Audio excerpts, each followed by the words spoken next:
Explosions were heard in temporarily occupied Crimea on the night of June 25th. The airfield in Dzhankoi may have been targeted, according to Crimean Wind. Preliminarily, there was a strike on the airfield in Dzhankoi, according to subscribers. The consequences are not yet known, the message says. Earlier, Crimean Wind reported explosions in several parts of the occupied peninsula. Social media users also mentioned that Russian air defense systems were allegedly active against drones. There were loud sounds reported in multiple areas of Crimea, in Dzhankoi and its surroundings, as well as in Kerch and near Cape Chauda. Ukraine's security service carried out a third attack on the Crimean bridge. Special forces detonated explosives beneath the bridge's supports underwater. According to SBU head Vasyl Malyuk, key bridge supports were struck twice. The operation used 2 explosive charges of 1,100 kilograms each. Previously, the SBU attacked the Crimean bridge, both from land and water. The first incident occurred in 2022, when the SBU used a vehicle to transport explosives onto the illegally built structure. The second attack took place in 2023, when 2 of the SBU's Sea Baby combat drones struck the bridge. Images confirm damage to the Bolkhov plant. On May 21st, Ukraine successfully struck the Bolkhov semiconductor plant, a key supplier to over 300 Russian defense enterprises. The strike hit 3 semiconductor production buildings and 1 mechanical shop. The plant produced diodes, transistors, and microchips for tank sites, T-72B3, T-90M, Iskander, KH-101, and Kinzhal missiles, Sukhoi aircraft systems, and electronic warfare equipment like Krasuka and Zhitel. Its mechanical shop also made structural components for military hardware. Commanders in Russia's 80th Guards Tank Regiment are reported to be systematically abusing their men, including beatings, extortion, imprisonment, and murder. A soldier from the regiment recorded a video describing the situation before his imminent execution. Valery Alexandrovich Glizin of the 80th Guards Tank Regiment, Military Unit 87441, which has recently been fighting near Pokrovsk, recorded a video accusing his commanders of crimes. He says that his own execution had been ordered in retaliation for writing a complaint. Glizin says that he signed an army contract on 26 September 2024 in Chebarkul in the Chelyabinsk region. He was being treated in a hospital in Bryanka for an unspecified ailment and was due to be sent to the rear for a military medical commission, VVK, to evaluate his fitness. Instead, he says, he was sent to the front line for complaining about the illegal actions of his company commander, Dmitry Kemerov. I wrote complaints to everyone about the company commander, so I was lying in the medical battalion. On Monday, they were supposed to take me to the VVK. They put me in category G, unfit for service. They found out that I was writing complaints. They immediately took me to the front. Glizin says that he sent an appeal to Vladimir Putin, but within a few days his commanders found out and had him pulled out of the hospital, and all of his documents were confiscated. He accuses Kemer of having given an order for him to be set or executed on arrival at the front. I ask you, in the event of my death, to conduct an investigation. Call sign Kemer. He violates the law.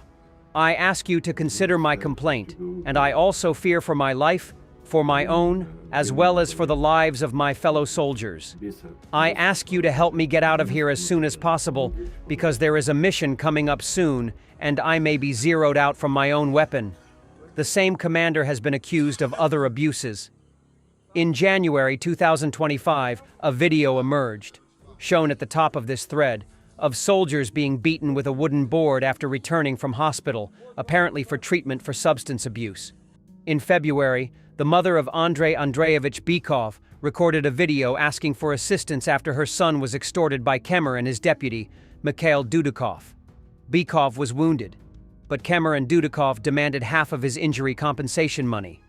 Bykov's mother Tatiana says that her son refused, so his commanders regularly beat and mocked him. He sustained further injuries from the beatings and was taken to hospital, from where he tried to escape. He was caught by the military police and taken back to his unit.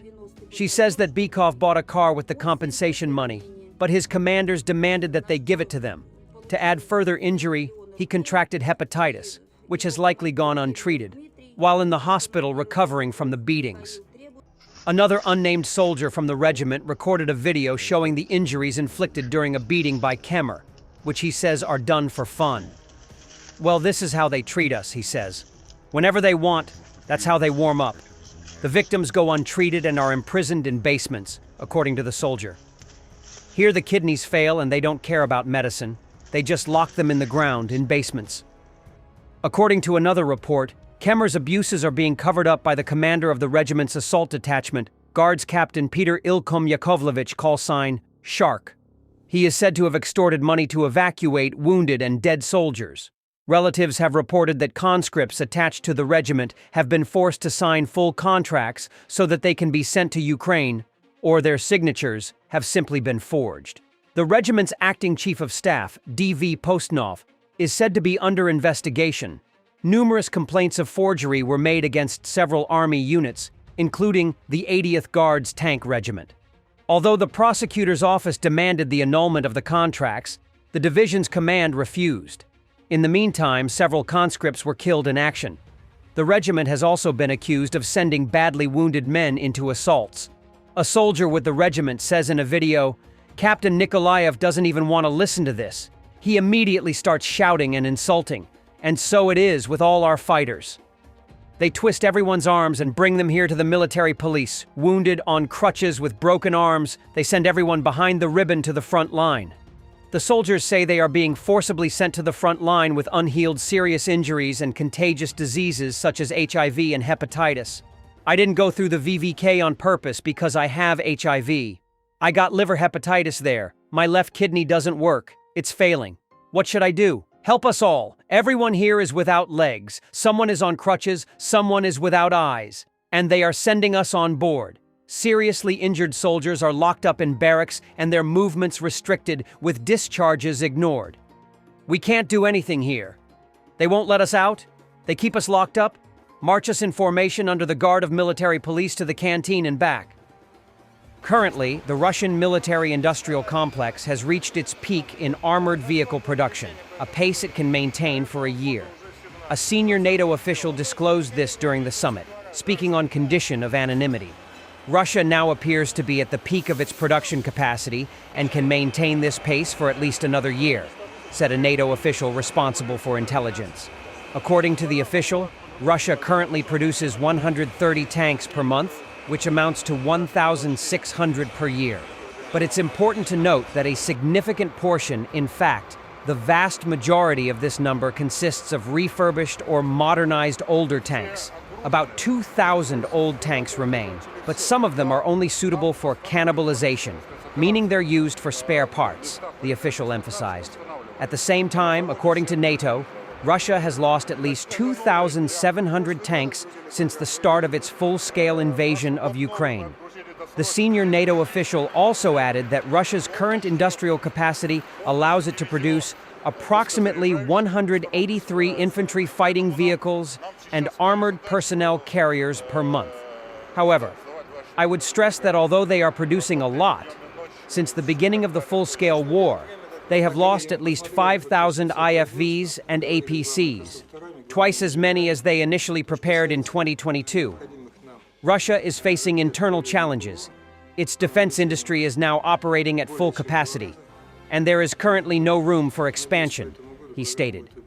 It was previously reported that as part of militarization efforts, Russia is inviting school children aged 16 and older to take on summer jobs at the Kalashnikov concern, which specializes in the production of weapons and ammunition. Putin's squad think it was Putin who stopped the war between Israel and Iran. The Iranian foreign minister came to Putin, and in a very short time, the war ended. What does this indicate? We always say this, Vladimir Vladimirovich, you are simply a world power. As long as you are here, there will be peace throughout the world, they said. This is what people in Russia are told, and what many believe. Peace. Switched from the Ukraine war, switched today to Iran. But the Iranian foreign minister came to Putin. And in a very short time, the war ended.